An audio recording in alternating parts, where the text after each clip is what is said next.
নমস্কার সবাইকে, প্রতিমা ভেজ কুকিংয়ে সবাইকে স্বাগতম। আজ আমি তোমাদের সাথে বাঁধাকপি ভাজি রেসিপি শেয়ার করব।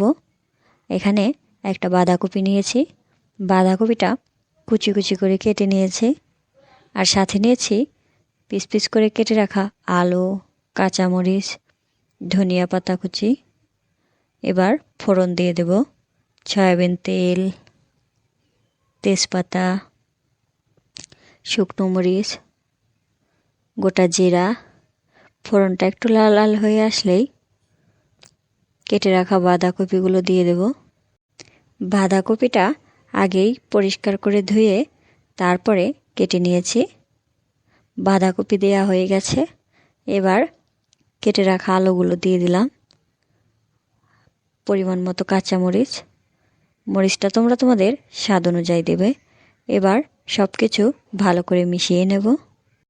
এবার দিয়ে দেব পরিমাণ মতো হলুদ গুঁড়া,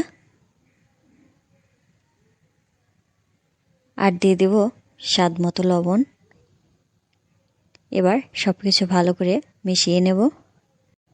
শীতের সবজি খেতে খুবই মজা, আর বাজারেও ভিন্ন ভিন্ন অনেক সবজি পাওয়া যায়।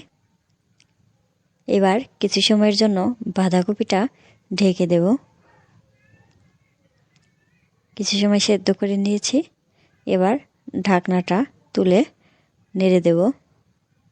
বাড়তি করে আমি আর জল দিইনি, বাঁধাকপি থেকে যে জলটা উঠেছে সেই জল থেকেই সেদ্ধ করে নিয়েছি। এবার নেড়ে চেড়ে ভেজে নিলেই ভাজিটা হয়ে যাবে। এই বাঁধাকপি ভাজি দিয়ে রুটি খেতে খুবই ভালো লাগে। এই বাঁধাকপি ভাজি দিয়ে ভাজাকুলিও করা যায়। ভাজাকুলিটা খেতে খুবই দারুণ। তোমরা যদি কখনো না খেয়ে থাকো, একদিন বানিয়ে খেয়ে দেখবে, আশা করি খুবই ভালো লাগবে। এবার দিয়ে দেব কেটে রাখা ধনিয়া পাতা কুচি। ধনিয়া পাতা কুচি দেওয়া হয়ে গেছে, এবার মিশিয়ে নেব। আজকের এই রেসিপিটা কেমন লাগলো অবশ্যই কমেন্ট করে জানাবে। সবাই ভালো থাকবে, সুস্থ থাকবে। নমস্কার।